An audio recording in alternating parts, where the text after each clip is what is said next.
تصادم اور ٹکراؤ یہ ہمارے ہر طرف ہے. سڑک پر چلتے چلتے آپ کی کسی کے ساتھ ٹکر لگ سکتی ہے، یا دو گاڑیاں ان کا آپس میں ٹکراؤ ہو سکتا ہے. ایک کرکٹ کا بال بیٹ سے لگ کر دور چلا جاتا ہے، یہ ایک تصادم ہے.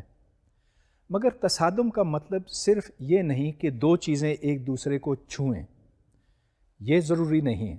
البتہ ہم کہتے ہیں کہ تصادم اس وقت ہوتا ہے جب کسی جسم کی رفتار بدلتی ہے، اس کا مومنٹم بدلتا ہے، اور یہ مومنٹم اس وقت بدلتا ہے جب اس جسم کے اوپر کوئی قوت عمل کرتی ہے. یہ قوت دور سے بھی عمل کر سکتی ہے. مثال کے طور پر اگر یہ زمین ہے اور یہ چاند ہے تو اس کا اس کے اوپر اثر ہے اور اس کا اس کے اوپر، چنانچہ یہ ایک دوسرے کے ساتھ انٹریکٹ کرتے ہیں، اور اس انٹریکشن کی وجہ سے اس کا مومنٹم بھی اور اس کا بھی بدلتا ہے. چنانچہ یہ بھی ایک طرح کا تصادم ہے، گو کہ یہ ایک دوسرے کو چھوتے نہیں ہیں.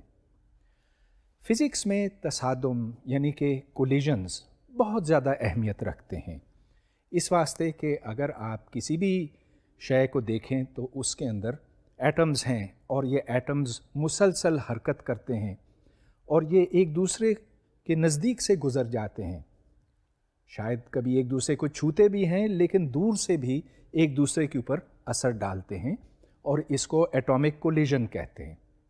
چنانچہ آج کے لیکچر میں ہم تصادم یعنی کولیجنز کو بہت غور سے دیکھیں گے اور اس کا مطالعہ کریں گے.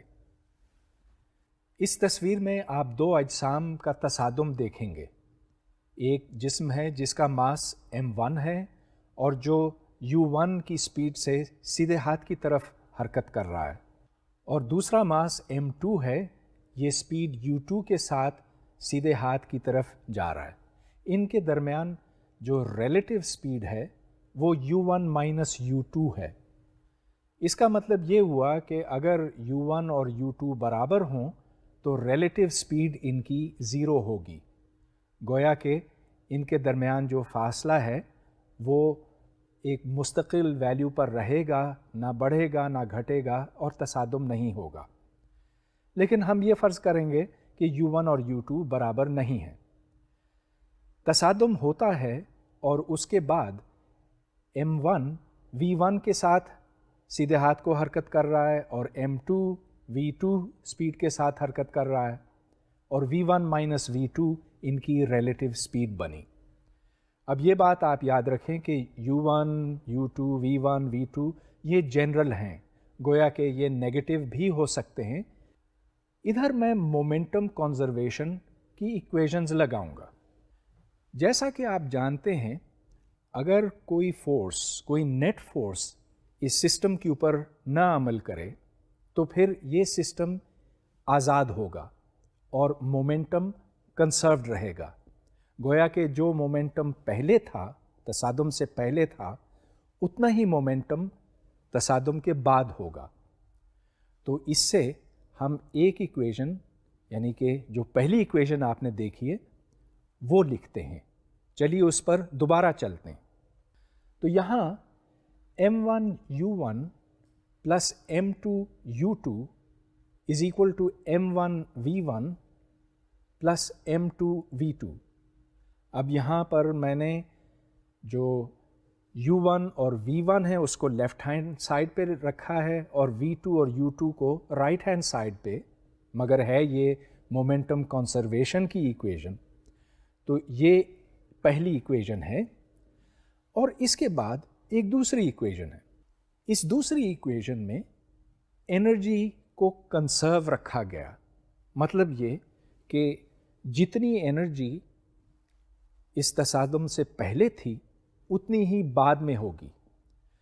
اب یہ کوئی ضروری نہیں، اور یہ ایک میں نے خاص قسم کی قید لگائی ہوئی ہے اس مخصوص کولیجن کے لیے. اس کو الاسٹک کولیجن کہتے ہیں.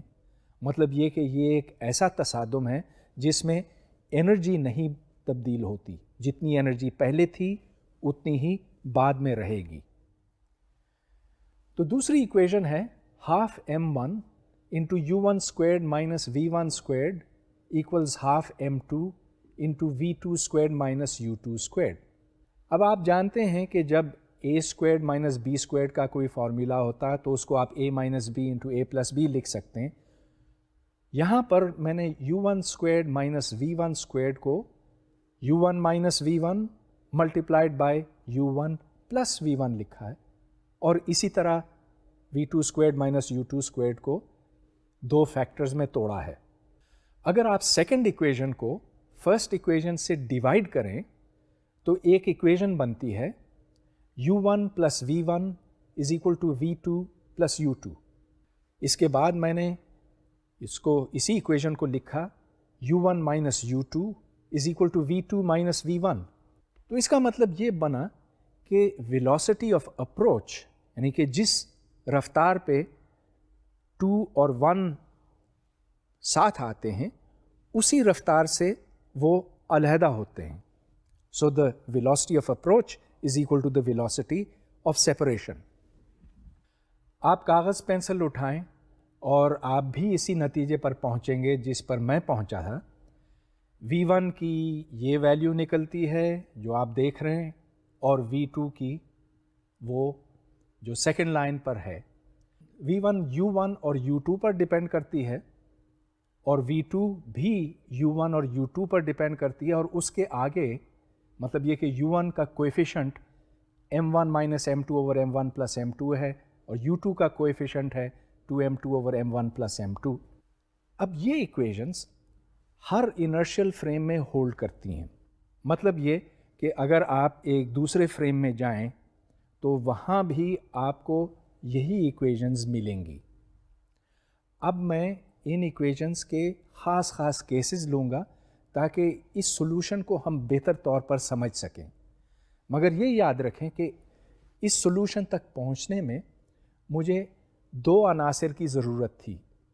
ایک یہ کہ مومنٹم کنزرو رہتا ہے, مطلب یہ کہ جتنا پہلے تھا تصادم سے پہلے تھا اتنا ہی بعد میں تھا, اور کہ انرجی بھی کنزرو رہتی ہے, تو شروع میں جو کائنیٹک انرجی تھی اتنی ہی بعد میں تھی. اور جیسا کہ میں نے کہا یہ ایک بڑا خاص کیس ہے انرجی کنزرویشن کا. مومنٹم تو ہر صورت ہر حال میں کنزرو رہتا ہے, لیکن میں نے انرجی کے لحاظ سے یہ ایک ڈیفینٹ قید لگائی ہے. اب دیکھتے ہیں کہ اگر m1 m2 کے برابر ہو تو پھر اس سولوشن کی کیا خاص بات ہے. تو یہ لیجئے جو ایکویژن ہم نے پہلے ڈیرائیو کی تھی اس میں ہم m1 اور m2 کو برابر کر دیتے ہیں, تو پہلی ٹرم تو ختم ہو جاتی ہے پہلی ایکویژن میں, اور دوسری ٹرم ختم ہو جاتی ہے دوسری ایکویژن میں. یہاں سے پھر 2m2 over m1 plus m2 اس کی قیمت 1 بن جاتی ہے, چنانچہ v1 u2 کے برابر اور v2 u1 کے برابر. تو لفظوں میں اس کا مطلب یہ بنتا ہے کہ جو جسم نمبر 1 کی ویلوسٹی تھی وہ جسم نمبر 2 کی ویلوسٹی میں تبدیل ہو گئی, اور جسم نمبر 2 کی جو ویلوسٹی تھی وہ جسم نمبر 1 کی ویلوسٹی بنی. اب اس کو ہم عملی طور پر دیکھنا چاہیں گے. تو میرے پاس یہ اسٹیل کی گیندیں ہیں, ان کو میں یوں سیٹ کرتا ہوں کہ صرف 2 ان میں سے رہیں شروع میں. ان کا وزن برابر ہے, اور یہ لیجئے پہلے جسم کو میں نے ساکن رکھا ہوا ہے, یہ ایٹ ریسٹ ہے, اس کا مومنٹم 0 ہے. اب میں دوسرے کو چھوڑتا ہوں اور یہ آ کے اس کے ساتھ ٹکرائے گا. اب دیکھتے ہیں ان کی ویلوسٹیز ایکسچینج ہوتی ہیں کہ نہیں.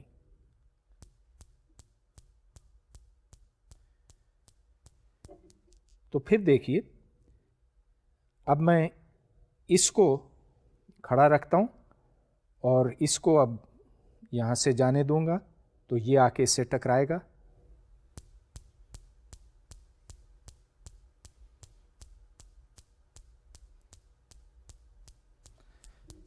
تو یہاں پر میں نے ایک کو کھڑا رکھا تھا, دوسرے کو حرکت دی تھی.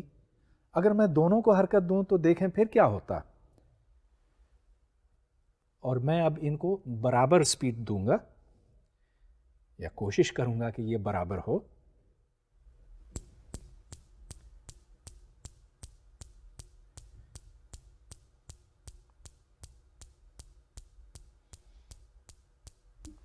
اب یہ سلسلہ تو چلتا جائے گا دیر تک. اگر یہاں مکمل طور پر الاسٹک کولیجن ہوتی، مطلب یہ کہ اگر یہاں پر کوئی انرجی لاس نہ ہوتا تو پھر تو یہ چلا جاتا، دیر تک ہوتا رہتا. لیکن یہ بالآخر ٹھہر جاتا ہے. خیر اس کو ٹھہرنے میں بھی بڑی دیر لگتی ہے کیونکہ یہ نیئرلی الاسٹک ہے. یہاں پر جو انرجی لاس ہے وہ کافی کم ہے.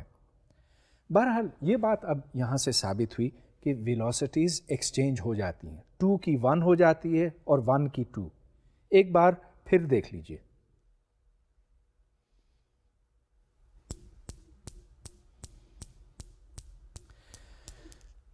اچھا، اب میں آپ سے یہ سوال کرتا ہوں کہ اگر میں تیسرا بھی یہاں رکھوں نیچے تو پھر کیا ہوگا؟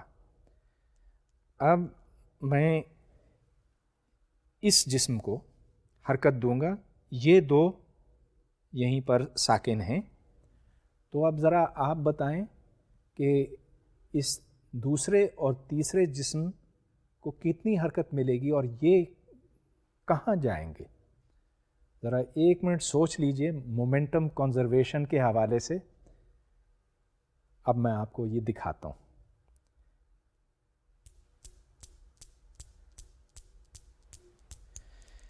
تو یہ آپ نے دیکھا کہ جب یہ جسم اس پہلے بال کے ساتھ ٹکراتا ہے تو یہ جسم رک جاتا ہے. نمبر 1 رک جاتا ہے، نمبر 2 آگے کی طرف چلتا ہے اور یہ نمبر 3 سے ٹکراتا ہے. پھر یہ رک جاتا ہے، بیچ والا رک جاتا ہے اور یہ تیسرا آگے کی طرف نکل جاتا. اور جب تیسرا واپس آتا ہے تو وہ دوسرے کو حرکت دیتا ہے، دوسرا پھر پہلے کو دیتا ہے اور نتیجہ یہ کہ درمیان والا رکا ہوا نظر آئے گا آپ کو اور یہ اس طرف جاتا ہوا دکھائی دے گا. تو بیچ والے کو دیکھیے، یہ تقریباً کھڑا ہے. اور اب میں اس میں اور بالز بھی شامل کر سکتا ہوں. یہ دیکھیں، اب میں نے 5 کر دیے ہیں ادھر، اور جب میں اس کو حرکت دوں گا تو مطلب یہ کہ پہلے بال کو حرکت دوں گا تو دوسرا چلے گا، تیسرے سے ٹکرائے گا، تیسرا چوتھے سے ٹکرائے گا، چوتھا 5ویں سے ٹکرائے گا. لیکن 5ویں کے آگے کوئی اور بال نہیں ہے تو 5واں اوپر اٹھے گا اور لیفٹ کی طرف چلے گا.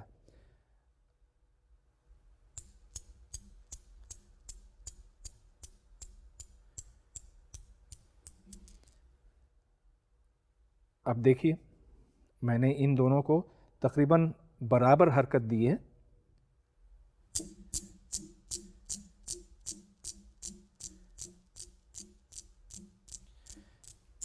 یہاں جو اس کی ایمپلیٹیوڈ میں کمی آ رہی ہے، جیسا کہ میں نے آپ کو پہلے بتایا، وہ صرف اس لیے کہ یہاں انرجی کچھ ضائع ہو رہی ہے. ضائع کیوں ہو رہی ہے؟ اس واسطے کہ جب یہ ٹکراتے ہیں تو اس سے آواز نکلتی ہے اور کچھ فرکشن ہے، کچھ رگڑ ہے، جس کی وجہ سے اس کی انرجی تھوڑی کم ہوتی جاتی ہے ہر دفعہ ٹکرانے کے بعد. اگر ایسا نہ ہوتا تو یہ سلسلہ تو دنوں تک، مہینوں تک چلتا. 2 برابر ماس کے اجسام کے تصادم کو ہم اس اینیمیشن کے ذریعے سے بھی سمجھیں گے. یہاں دیکھیں تو ایک ایئر ٹریک ہے. ایئر ٹریک وہ چیز ہے جس کے نیچے سے بہت تیزی سے ہوا نکلتی ہے اور ایک تہہ بنتی ہے ہوا کی، جس کے اوپر یہ جسم تیرتے ہیں. تو اس میں رگڑ بہت کم ہے، فرکشن بہت کم ہے، چنانچہ ہر جسم جو ہے وہ ایک مستقل رفتار پہ چلتا ہے. تو ادھر آپ یہ دیکھیں کہ 2 برابر ماس کے اجسام ٹکرا رہے ہیں. ایک نے دوسرے کو حرکت دی اور پھر وہ رک گیا. اگر ایک جسم دوسرے کے مقابلے میں بہت بھاری ہو تو پھر کیا ہوگا؟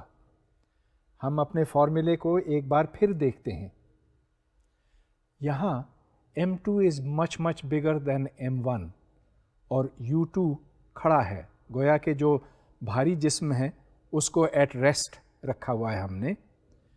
اب v1 کا فارمولا دیکھیے، اس میں چونکہ m2 بہت بڑا ہے تو m1 کو آپ نگلیکٹ کر سکتے ہیں m2 کے مقابلے میں، چنانچہ v1 is equal to minus u1، صرف جو پہلی ٹرم ہے اس سے مائنس u1 ملتا ہے، اور جو دوسری ہے 2m2 over m1 plus m2 into u2 وہ زیرو ہے کیونکہ u2 زیرو ہے. اور v2 کو دیکھیے تو اس میں جب m2 کو بڑا کیا جائے گا تو چونکہ m1 m2 سے بہت چھوٹا ہے تو v2 کی پہلی ٹرم زیرو ہے، اور چونکہ u2 زیرو ہے تو دوسری ٹرم بھی زیرو ہے، چنانچہ v1 is equal to minus u1 and v2 is equal to zero.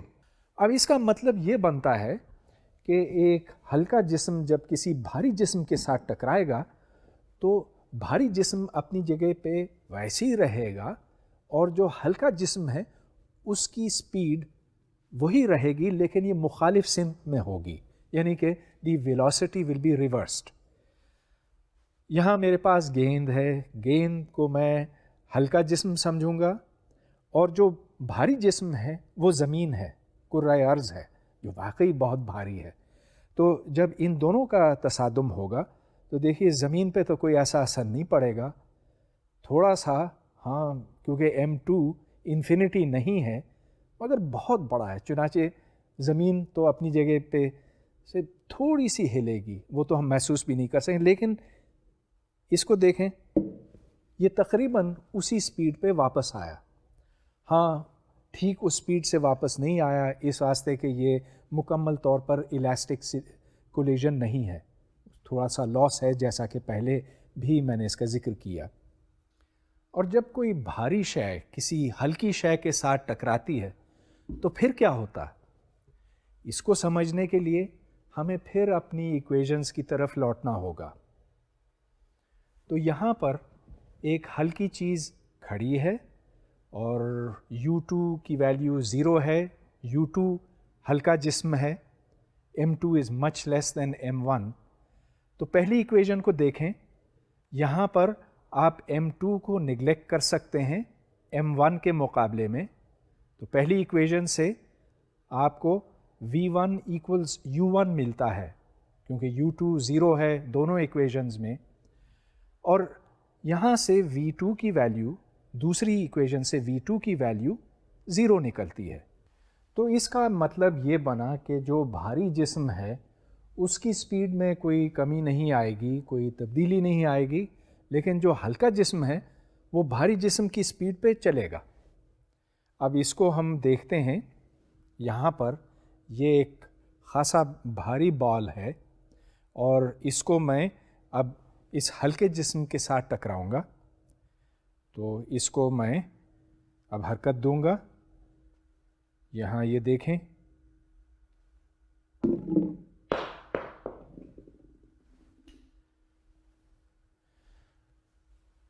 اس سے آپ نے یہ دیکھا کہ بھاری جسم کے اوپر تو کوئی خاص فرق نہیں پڑا، لیکن ہلکا جسم اس کی سپیڈ سے آگے نکل گیا. پھر دیکھتے ہیں،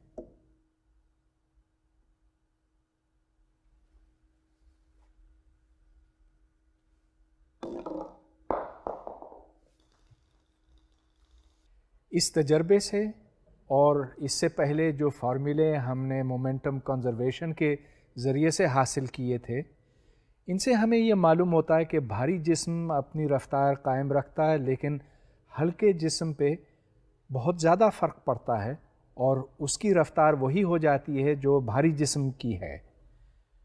جب اس طرح کا کوئی حادثہ ہوتا ہے جس میں ایک بھاری بس یا ٹرک ایک گاڑی کے ساتھ ٹکراتا ہے تو پھر جو ہلکا جسم ہے یعنی کہ گاڑی ہے وہ تیزی سے بس کی سمت میں چل پڑتی ہے. ہم نے اب یہ دیکھا ہے کہ دو قسم کے کولیجنز ہوتے ہیں، ایک جو الاسٹک کہلاتے ہیں اور دوسرے جو ان الاسٹک کہلاتے ہیں. الاسٹک کولیجن اور ان الاسٹک کولیجن، ہر طرح کے کولیجن میں مومنٹم تو ہر حال اور ہر صورت میں قائم رہتا ہے.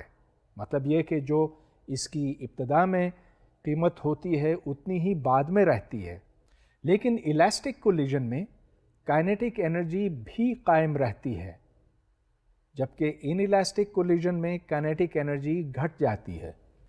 یہ کائنیٹک انرجی کہاں جاتی ہے؟ جب دو اجسام آپس میں ٹکراتے ہیں تو پھر اس سے گرمی پیدا ہوتی ہے، روشنی پیدا ہو سکتی ہے، آواز نکلتی ہے، تو یہ تمام انرجی کی مختلف صورتیں ہیں۔ تو اگرچہ ٹوٹل انرجی تو ہمیشہ قائم رہتی ہے، کنسرو رہتی ہے، لیکن کائنیٹک انرجی میں کمی آ جاتی ہے۔ اب میں آپ سے ایک سوال کرنا چاہتا ہوں، اگر دو اجسام آپس میں ٹکرائیں تو کیا یہ ممکن ہے کہ انرجی مکمل طور پر ضائع ہو جائے؟ مطلب یہ کہ کائنیٹک انرجی مکمل طور پر ختم ہو جائے۔ مومنٹم تو ہر صورت میں قائم رہے گا، کنسرو رہے گا، لیکن ہم یہ جاننا چاہتے ہیں کہ کیا یہ ممکن ہے کہ ساری کائنیٹک انرجی ختم ہو جائے؟ تو ایک مثال میں آپ کو دیتا ہوں۔ یہاں دو برابر ماس کے اجسام ہیں، ایک بائیں کی طرف جا رہا ہے، دوسرا دائیں کی طرف، دونوں کی سپیڈز برابر ہیں، اور اگر ان کی سپیڈز برابر ہیں تو اس کا مطلب یہ ہے کہ ان کا مومنٹم بھی برابر ہے، لیکن مخالف سمتوں میں ہے۔ چنانچہ انیشل مومنٹم 0 ہے۔ جب یہ ٹکراتے ہیں تو ان سے ایک جسم بن جاتا ہے، اور یہ جسم ظاہر ہے کہ ساکن ہے، اور اس کا فائنل مومنٹم بھی 0 ہے۔ تو انیشل مومنٹم اور فائنل مومنٹم دونوں 0 ہیں، لیکن جو ابتدا میں کائنیٹک انرجی تھی وہ تو 0 نہیں ہے۔ ایک جسم کی کائنیٹک انرجی ½ mv² ہے، اور دو کی کائنیٹک انرجی 2 × ½ mv² ہے۔ چنانچہ یہاں پر کائنیٹک انرجی تو مکمل طور پر ختم ہو گئی۔ یہ ایک مکمل طور پر ان الاسٹک کولیجن کی مثال تھی، مگر کولیجنز الاسٹک بھی ہو سکتے، ان الاسٹک بھی، اور ان کی اہمیت بہت زیادہ بنتی ہے جب ہم نیوکلیئر ری ایکٹر میں نیوٹرونز کی حرکت کو دیکھتے ہیں۔ اب میں نیوکلیئر ری ایکٹر کے بارے میں آپ کو تھوڑا سا بتانا چاہوں گا۔ نیوکلیئر ری ایکٹر کے اندر ایٹمز ہیں، نیوکلیائی ہیں، اور ان سے نیوٹرونز مستقل ٹکراتے ہیں۔ تو ایک نیوٹرون یہاں جاتا ہے اور پھر ٹکرا کر یہاں چلا جاتا ہے، پھر آگے جا کے دوبارہ ٹکراتا۔ اس کے اندر ایسے نیوکلیائی شامل کیے جاتے ہیں جو نیوٹرونز کو آہستہ کرتے ہیں، ان کی کائنیٹک انرجی کم کرتے ہیں۔ تو اس پرابلم سے متعلق میں ایک سوال حل کرتا ہوں۔ By what fraction is the kinetic energy of a neutron, which has mass m1, decreased in a head-on collision with an atomic nucleus mass m2, which is initially at rest? اب یہ کوئی مشکل سوال نہیں ہے، ہمیں فریکشنل ڈیکریز چاہیے۔ مطلب یہ کہ کائنیٹک انرجی میں جو کمی آتی ہے اس کو انیشل کائنیٹک انرجی کے حوالے سے دیکھنا ہے اور وہ تناسب نکالنا ہے۔ تو KI minus KF divided by KI یہ بنتا ہے 1 minus the final kinetic energy divided by the initial kinetic energy, اور کیونکہ کائنیٹک انرجی ½ mv² ہے، یہ m اور m آپس میں کٹ جاتے ہیں، تو رہ جاتا ہے 1 minus the final velocity of the neutron squared divided by the initial velocity squared. اگر یہ ٹارگیٹ ایٹ ریسٹ ہو تو اس کا مطلب یہ کہ v فائنل اور v انیشل ان کے درمیان جو فارمولا بنتا ہے وہ m1 minus m2 over m1 plus m2 into vi ہے۔ اگر آپ کو یہ فارمولا یاد نہیں ہے تو اس لیکچر کے شروع میں جو میں نے لکھا تھا اس کو دوبارہ جا کر دیکھیں۔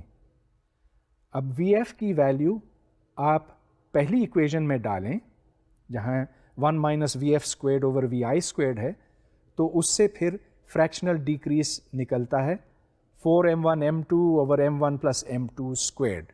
اس فارمولے کو بہتر سمجھنے کے لیے چلیے اس کی مختلف لمٹس لیتے ہیں۔ تو m2 mass of the nucleus ہے۔ فرض کیجئے کہ یہ نیوکلیس بہت بھاری ہے، تو جب یہ نیوٹران جا کر اس سے ٹکرائے گا تو اس کی ویلوسٹی کی سمت بدل جائے گی، یہ جا کے ایسے یوں ٹکرائے گا اور اسی ویلوسٹی سے واپس آئے گا، لیکن ویلوسٹی میں کمی نہیں آئے گی، مطلب یہ کہ اس کی سپیڈ وہی رہے گی، چنانچہ انرجی لاس اس صورت میں زیرو ہوگی۔ اس کے برعکس اگر ان دونوں کا ماس برابر ہوتا تو پھر سب سے زیادہ انرجی لاس ہوتی۔ تو یہاں پر کائنیٹک انرجی ضائع ہونے کی بات ہوئی، انرجی لاس۔ کیا یہ ممکن ہے کہ کائنیٹک انرجی بڑھ سکے ایک کولیشن کے دوران؟ بظاہر تو ایسا ہو نہیں سکتا۔ یہ آپ دیکھتے ہیں کہ جب دو اجسام ٹکراتے ہیں تو اس میں کچھ انرجی ابزارب ہو جاتی ہے اور اس کولیشن میں کائنیٹک انرجی کم ہو جاتی ہے۔ اس بال کو آپ نے پہلے بھی یہاں گرتے ہوئے دیکھا ہے، جب یہ اوپر اٹھتا ہے تو یہ کم بلندی پر اوپر آتا ہے، اس کی ہائٹ کم ہوتی ہے، وہ اس لیے کہ اس میں کچھ لاسز ہیں۔ پھر دیکھ لیجئے تو یہ تقریباً 50% 60% اونچائی پہ آتا۔ مگر کیا کوئی اور چیز اس سے اوپر آ سکتی ہے؟ میرے پاس یہ ایک کٹا ہوا بال ہے، میں نے اس کو یہاں سے یوں کاٹا ہے، ربڑ کا بنا ہوا ہے، دیکھ لیجئے۔ اس کو میں گراتا ہوں اور یہ دیکھیں اس ہائٹ سے اس میں کائنیٹک انرجی زیادہ تھی۔ اب یہ کیسے؟ کیا جو کچھ میں نے آپ سے پہلے کہا تھا وہ غلط تھا؟ پھر دیکھیں،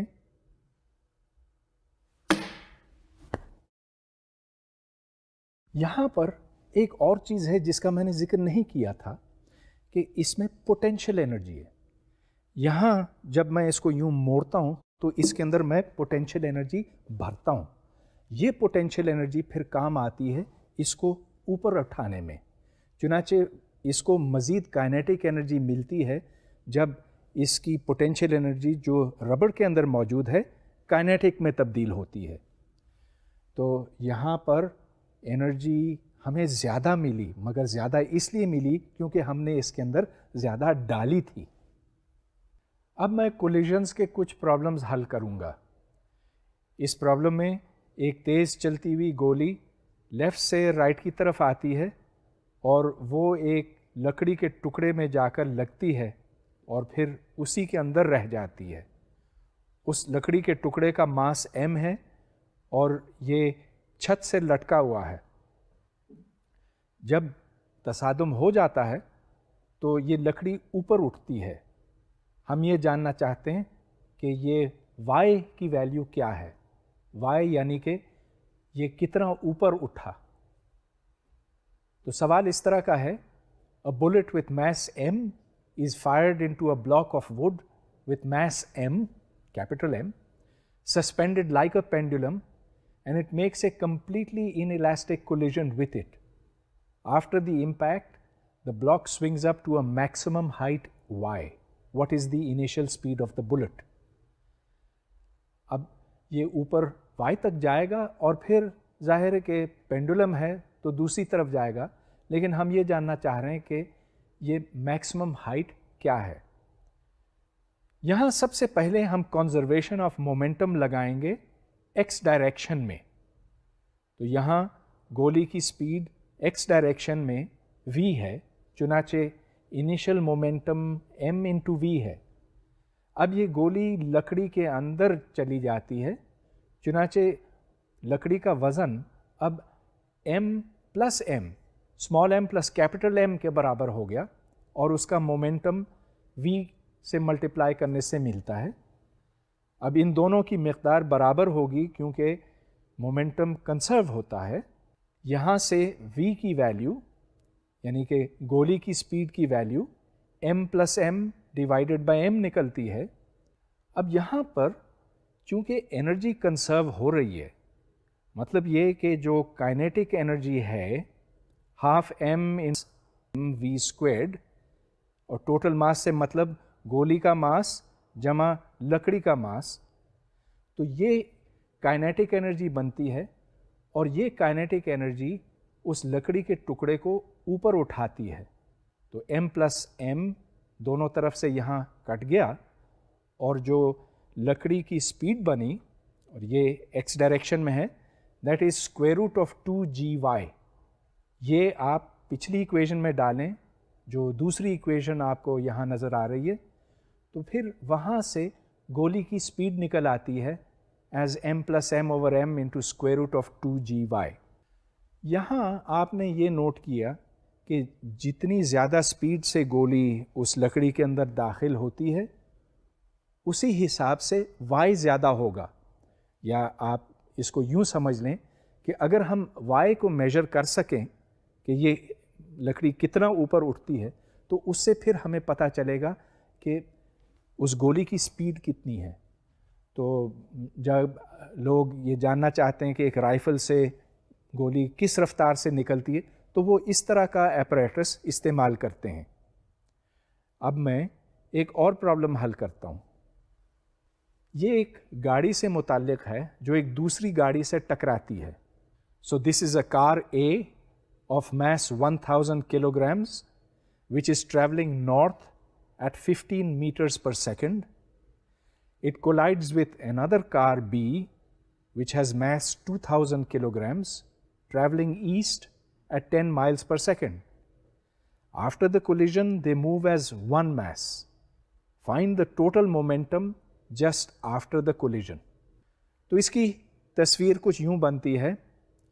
A یعنی کہ کار نمبر A لیفٹ سے رائٹ کی طرف جا رہی ہے اور کار B نیچے سے اوپر کی طرف. A کی ویلوسٹی VA ہے, B کی ویلوسٹی VB ہے. یہ دونوں گاڑیاں ایک ساتھ چلنے لگتی ہیں تصادم کے بعد اور ان کی سمت اینگل فائی پر ہے اور ویلوسٹی کی مقدار V ہے, گویا کہ سپیڈ V ہے. تو ہم یہ جاننا چاہتے ہیں کہ V کی ویلیو کیا ہے. یہاں پر مومنٹم کنسرو کرنا ضروری ہے. تو ایکس ڈائریکشن میں ٹوٹل مومنٹم ان دو گاڑیوں کے کمپوننٹس کو ایڈ کر کے بنے گا اور یہ PAX پلس PBX کے برابر ہے. اس کی ویلیو آپ کو صرف B سے ملتی ہے کیونکہ ایکس ڈائریکشن میں صرف B موو کر رہا ہے.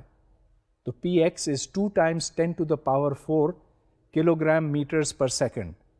یاد رہے کہ مومنٹم کے units kilogram into metres per second کے برابر ہے. اور اسی طرح اگر آپ وائی ڈائریکشن میں مومنٹم لیں تو اس میں تو صرف A کا مومنٹم ہے اور اس کی مقدار ہے 1.5 times 10 to the power 4 kilograms metre per second. جو ٹوٹل مومنٹم کی مقدار بنتی ہے وہ آپ پائتھاگورس تھیورم لگا کر نکالیں گے square root of PX squared plus PY squared. تو اس میں آپ 2 اسکوائرڈ پلس 1.5 اسکوائرڈ نکالیں گے جو اسکوائر روٹ آف 6.25 کے برابر ہے اور وہ 2.5 ہے. اینگل نکالنے کے لیے آپ ٹین تھیٹا کا فارمولا یوز کریں. Tan theta is equal to PY over PX. تو اس کا ریشو لینے سے یہ بن جاتا ہے 0.75 اور وہاں سے پھر آپ ٹیبلز دیکھ کر تھیٹا کی ویلیو نکال سکتے ہیں. تو یہ دو گاڑیاں ایک جو یوں جا رہی تھی اور ایک جو یوں آ رہی تھی جب ان کا ٹکراؤ ہوا تو یہ اس سمت میں چلیں. ظاہر ہے کہ بڑا نقصان ہوا ہوگا. ایک اور پرابلم, M2 کھڑا ہے, ساکن ہے اور M1 اس کی طرف آ رہا ہے سپیڈ U1 کے ساتھ. اب یہ سینٹرل کولیشن نہیں ہے, مطلب یہ کہ یہ ٹھیک اس کی طرف نہیں آ رہا ہے اور ان کے درمیان تھوڑا سا فاصلہ ہے جس کو میں نے B کہا ہے. B کو عام طور پر امپیکٹ پیرامیٹر بھی کہتے ہیں. تو M1 M2 کے نزدیک آ رہا ہے لیکن اس کو سائڈ سے چھو کر نکل جائے گا. U1 V1 میں تبدیل ہو جائے گا اور جو ماس M2 ہے وہ V2 سپیڈ کے ساتھ phi2 آئے گا. اب چلیے اس کے اوپر ہم مومنٹم کنسرویشن لگاتے ہیں. ایکس ڈائریکشن میں مومنٹم کتنا تھا جو انیشل مومنٹم تھا that was m1 into u1. یاد رہے کہ صرف ایک جسم اس وقت حرکت کر رہا ہے, تو انیشل مومنٹم از m1 u1. اور فائنل مومنٹم کے دو حصے بنتے ہیں. پھر سے تصویر دیکھیے تو ایکس ڈائریکشن میں m2 انٹو v2 کوسائن اور phi2, اور ایکس ڈائریکشن میں m1 into v1 cosine of phi1. یہ دو کمپوننٹس ہیں اور ان کو میں نے یہاں پر ایڈ کیا ہوا ہے. اچھا, تو یہ تو ایکس ڈائریکشن میں مومنٹم کنزرویشن ہوئی. اسی طرح وائی ڈائریکشن میں بھی مومنٹم کنزرویشن ہے. یہاں دیکھیں تو وائی ڈائریکشن میں انیشلی کوئی مومنٹم نہیں تھا, لہٰذا لیفٹ ہینڈ سائڈ پر 0 آئے گا, اور ادھر وائی ڈائریکشن کے along مومنٹم ہے m2 into v2 sign of phi2. تو یہ m2 کا مومنٹم بنے گا, اور نیچے کی طرف m1 into v1 sign of phi1 ہوگا. اب دیکھیے اس کو, پہلی ایکویژن کے مقابلے میں آپ کو یہاں پر ایک فرق دکھائی دے گا کیونکہ درمیان میں ایک مائنس سائن ہے. وہ مائنس سائن کیوں؟ اس لیے کہ m2 نیچے کی طرف جا رہا ہے, اس واسطے اس کا مومنٹم نیگیٹو ہے along the y ڈائریکشن. اب چلیے ہم کائنیٹک انرجی کو بھی برابر کر دیتے ہیں. ہم یہ بھی اگر مان لیں کہ یہ ایک الاسٹک کولیشن ہے, تو پھر ایک اور ایکویژن ہمیں ملتی ہے, انیشل کائنیٹک انرجی جو ہاف m1 u1 اسکوائرڈ کے برابر ہے, اور جو فائنل کائنیٹک انرجی ہے وہ دیکھ لیجئے, ایک v1 سے چل رہا ہے, دوسرا v2 سے چل رہا ہے, لہٰذا جو فائنل کائنیٹک انرجی بنتی ہے وہ ہے half m1 v1 squared plus half m2 v2 squared. مگر یہاں پر ایک مسئلہ ہے. پرابلم یہ ہے کہ یہاں پر 4 ان نون ہیں. یہاں پر u1 تو خیر وہ ہم نے اندر ڈالا ہے, لیکن ادھر 2 ویلوسٹیز ہیں جس سے یہ پارٹیکلز باہر نکلتے ہیں, اور 2 اینگلز ہیں. اب اس کا ہم کیا کریں؟ 4 ان نونز بنتے ہیں اور صرف 3 ایکویژنز ہیں. 3 ایکویژنز اس لیے کہ ایکس ڈائریکشن میں اور وائی ڈائریکشن میں مومنٹم کنسروڈ ہے, اور ہم نے یہ بھی کہا ہے کہ انرجی کنسروڈ ہے. 3 ایکویژنز اور 4 ان نونز, اس سے تو بات نہیں بنی. چنانچہ اس پرابلم کا سولوشن نہیں ہے.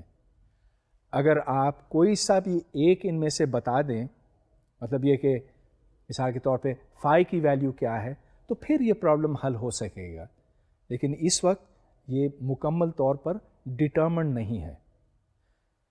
اب میں آپ کو ایک اور پرابلم دیتا ہوں جو اسی کی طرح ہے لیکن جس کا سولوشن ہوگا. اس مثال میں 2 اجسام آپس میں ٹکراتے ہیں, ایک کا ماس m1 ہے, دوسرے کا m2 ہے. m2 v2 کے ساتھ چل رہا ہے, m1 v1 کے ساتھ, ان کے درمیان اینگل phi2 ہے, اور یہ ایک جسم بن کر اسکیٹر ہوتے ہیں. وہ ایک جسم اینگل phi f پر چلتا ہے اور اس کی سپیڈ vf ہے. ظاہر ہے کہ اس ایک جسم کا ماس جو ہے وہ m1 پلس m2 کے برابر ہے. اب یہاں پر ہم x ڈائریکشن اور y ڈائریکشن میں علیحدہ علیحدہ طور پر مومنٹم کو برابر کریں گے.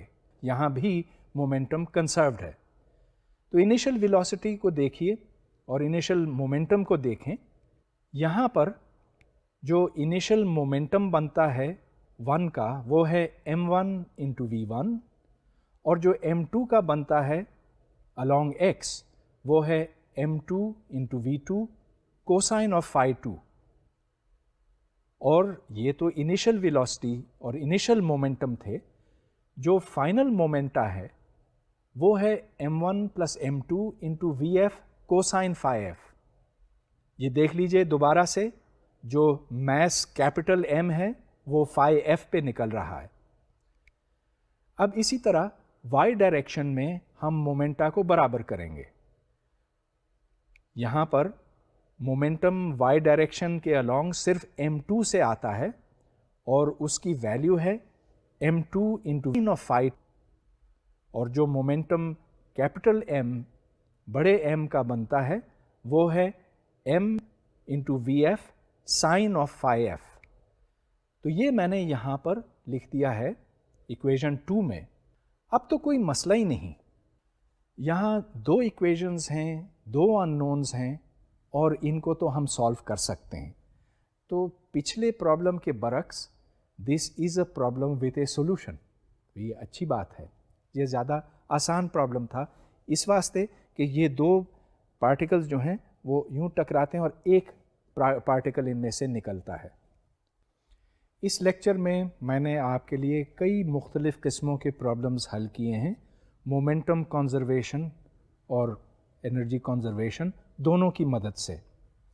اب فزکس کے لیے مومنٹم کنزرویشن ایک بڑا مستند اور بڑا قوی اصول ہے. اس سے ہم نے بہت کچھ حاصل کیا ہے. ہاں, یہ بات درست ہے کہ نیوٹنز لا سے ہم نے مومنٹم کنزرویشن کا نتیجہ نکالا تھا, لیکن جیسا کہ میں نے آپ کو پہلے بھی ایک دفعہ بتایا, اگر نیوٹنز لاز 99.99% درست ہیں, اب یہاں زمین پر جو کچھ ہم دیکھتے ہیں اس کے اوپر اگر ہم ان کا اطلاق کریں تو 99.99% کیسز میں یہ کامیاب ہوتا ہے. لیکن تمام کیسز کے لیے مومنٹم کنزرویشن درست ہے, اور یہ بات تو ابھی ہمیں سمجھ میں آئی ہے کیونکہ اس سے پہلے بعض لوگ اس کے اوپر شک کرتے تھے. میں آپ کو اس کی ایک مثال دوں. آپ نیوٹران کے بارے میں جانتے ہیں, یہ ایک نیوٹرل پارٹیکل ہے, جس کا مطلب یہ کہ اس کا کوئی چارج نہیں ہے اور یہ نیوکلیس کے اندر موجود ہوتا ہے. اگر ایک آزاد نیوٹران کو آپ ہاتھ میں یوں رکھیں, اگر آپ رکھ سکتے ہیں, تو یہ ڈکے کر جائے گا. مطلب یہ کہ اس میں سے ایک پروٹون نکلے گا اور ایک الیکٹران. پروٹون کو یوں پہچانا جا سکتا ہے کہ یہ پازیٹیولی چارجڈ ہے اور اس کا ایک مخصوص ماس ہے. الیکٹران بھی پہچانا جاتا ہے, یہ نیگیٹو ہے اور اس کا ماس پروٹون سے تقریباً 2000 گنا کم ہے. اب یہ دیکھا گیا تھا کہ جب نیوٹران ڈکے کرتا ہے, اور یہ ایک نیوٹران جو کھڑا ہے, آپ نے اس کو یہاں رکھا ہوا ہے, تو اس سمت میں پروٹون نکلا اور اس سمت میں الیکٹران نکلا. یا کبھی ایسے دیکھا کہ پروٹون یوں گیا اور الیکٹران یوں گیا, اور بعض دفعہ یہ بھی دیکھا کہ ایسے گیا پروٹون اور ایسے گیا الیکٹران. لیکن اگر آپ ان دو مومنٹا کو ایڈ کریں, مطلب یہ کہ ان کا ویکٹر سم لیں, تو وہ ویکٹر سم تو اس سمت میں ہے. یہ ایک بڑی عجیب بات بنتی ہے اس واسطے کہ نیوٹران تو ایٹ ریسٹ تھا. تو نیوٹران کا انیشل مومنٹم 0 ہے, اور یہ جو الیکٹران اور پروٹون نکلتے ہیں ان کا مومنٹم نان زیرو ہے. اب یہ تو ایک مسئلہ پیدا ہو گیا, مومنٹم کنسرو نہیں ہو رہا ہے. 1930s میں, یعنی کہ آج سے کوئی 70-80 سال پہلے, یہ ایک بہت بڑا معمہ تھا اور لوگ بہت پریشان تھے. فزسسٹ اس بات سے بڑے پریشان تھے کہ یہاں ایک ایسی مثال دکھائی دے رہی ہے جس میں مومنٹم کنسرو نہیں ہوتا, جس میں مومنٹم کی وائلیشن ہوتی ہے. اب یہ تو ایک بڑی سیریس بات تھی, کیونکہ اور ہر موقع پہ ہر سسٹم میں جہاں جہاں تجربے کیے گئے مومنٹم تو کنسرو ہوتا تھا. اب لوگوں نے یہ سوچا کہ چلو ویسے تو شاید یہ اور ہر حال میں کنسرو ہوتا ہے, لیکن یہ ایک مثال ہمیں مل گئی ہے جہاں یہ نہیں ہوتا, تو شاید یہ ایسے ہی ہوتا ہوگا.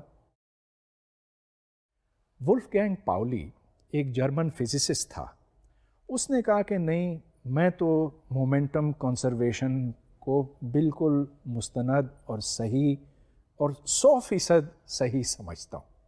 تو ایسے ہو ہی نہیں سکتا کہ مومنٹم وائلیشن ہو, اور ضرور کوئی وجہ ہوگی کہ پروٹون اور الیکٹران کا نیٹ مومنٹم نان زیرو ہے اور نیوٹران کا زیرو ہے. اس نے کہا کہ یہ ممکن ہو سکتا ہے کہ اگر یہ پروٹون اور الیکٹران ہے تو اس طرف سے اس ڈائریکشن میں ایک, اور وہ ایسا پارٹیکل ہونا چاہیے جس کا کوئی چارج نہ ہو, کیونکہ دیکھیں نیوٹران تو نیوٹرل ہے، proton plus charge, electron minus charge, تو چارجز کے لحاظ سے تو یہ بیلنس ہو گیا، لیکن مومنٹم کو بیلنس کرنے کے واسطے پاولی نے یہ کہا کہ مخالف سمت میں سے ایک نیا پارٹیکل نکلنا چاہیے، اور اس پارٹیکل کو پاولی نے نیوٹرینو کہا. Neutrino, neutrino because of neutral, اور یہ چھوٹی چیز ہونی چاہیے اور اس کا کوئی ماس نہیں ہونا چاہیے جس طرح سے ایک فوٹون کا کوئی ماس نہیں ہوتا. یہ بات بڑی کامیاب رہی.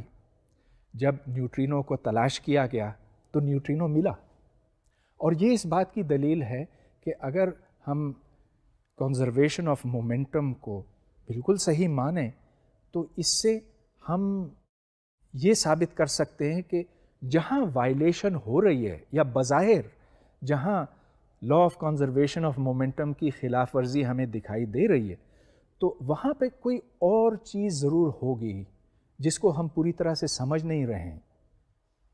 یہ پاولی کی بڑی کامیابی تھی، اور آج نیوٹرینو سے ہم ایکسپیریمنٹس کرتے ہیں اور ہم یہ جانتے ہیں کہ نیوٹرینوز وہ پارٹیکلز ہیں جو سورج سے توانائی خارج کرنے کے ذمہ دار ہیں. مومنٹم کنزرویشن کی میں اور مثالیں بھی آپ کو دینا چاہوں گا، وہ جو شاید آپ نے نہ سنی ہوں. پہلے آپ نے بلیک ہولز کا شاید ذکر کہیں سنا ہوگا. بلیک ہول وہ ستارے ہوتے ہیں جو اپنا ایندھن خرچ کر کے بس اب ان میں سے کوئی روشنی نہیں نکل سکتی، اور وہ بہت کثیف ہیں، بہت بھاری ہیں اور بہت چھوٹے ہیں. اس قدر وہ بھاری اور چھوٹے ہیں کہ ان میں سے کوئی چیز باہر نہیں نکل سکتی. تو زمین پر تو یہ ہے کہ اگر آپ کسی شے کو اوپر پھینکیں اور کافی زور سے پھینکیں تو بالآخر وہ زمین سے اٹھ کر باہر نکل جاتی. لیکن بلیک ہول اتنا بھاری اور اتنا چھوٹا ہوتا کہ اس میں سے کوئی چیز نہیں نکل سکتی، حتیٰ کہ اس میں سے روشنی بھی نہیں نکل سکتی. تو پھر آپ بلیک ہول کو کیسے دیکھ سکتے ہیں؟